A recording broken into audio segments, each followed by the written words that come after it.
మండలిలో రహేజా రాజకీయం రాజుకుంది. రహేజాకు వేల కోట్ల రూపాయలు విలువ చేసే భూమి అప్పనంగా అప్పగించారని వైసీపీ సభ్యులు ఆరోపించారు. క్రెడిబిలిటీ ఉన్న సంస్థలకే భూములు ఇస్తున్నామని అధికార పార్టీ సభ్యులు కౌంటర్ ఇచ్చారు.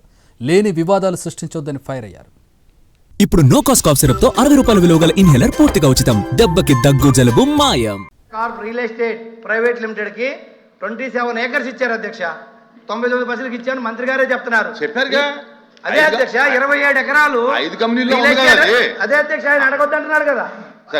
హైదరాబాద్ లో రహేజా మైండ్ స్పేస్ అని క్రియేట్ చేశారు.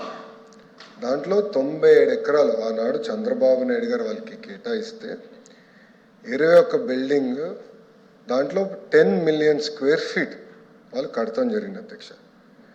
ఈ ఒక్క మైండ్ స్పేస్లో 1,00,000 మంది ఒక ఐటీ రంగంలో పని చేస్తున్నారు.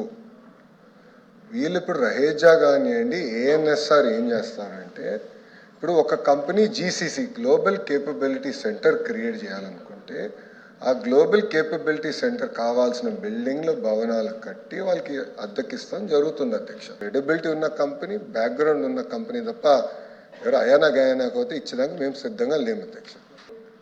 జిఓఎంఎస్ నెంబర్ 56 ప్రకారం విశాఖపట్నంలో Raheja Corp real estate private limited bill number 3 మధురవాడలో 27.1 ఎకరా 99 పైసలకు ఎలా ఇస్తారు అని అడుగుతున్నా సార్. రియల్ ఎస్టేట్ సంస్థకి వాళ్ళు అడిగింది మేము అదే. మనమేమో భూములు ఇస్తున్నాం 99 పైసలకి.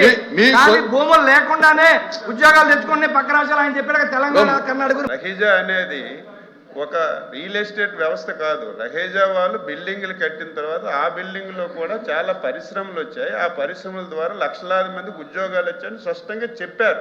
ప్రూవ్ అయింది హైదరాబాద్. అదే పద్ధతిలో విశాఖపట్నం కూడా చేస్తున్నారని చెప్తే మళ్ళీ డొంక తిరుగుడుగా రియల్ ఎస్టేట్కి ఇస్తున్నామని మంత్రి గారు చెప్పారు, ఒప్పుకుంటున్నారు. ఆ రకంగా మాట్లాడడం విధానం కాదు.